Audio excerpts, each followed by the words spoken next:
Hi guys, naratong andito yung talong natin nagbulaklak na.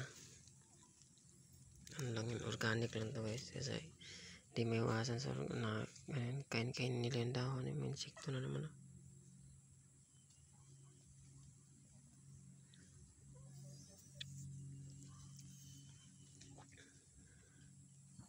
Ayan, napunta doon, kakatabas ko lang. So kakalagay ko lang din ng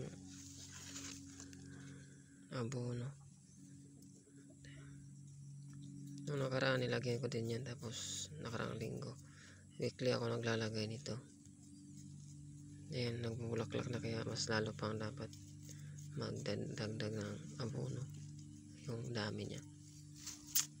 So ayan, organic po tayo, organic. Kaya ito, babada naman ako ng balat ng saging. Ayan, ngayon lang po yan na natubigan. Kahapon po ito ginayat po kahapon. Itong mga luma, nung nakarang linggo pa ito, nakalimutan ko lang dito nakalagay sa isang timba.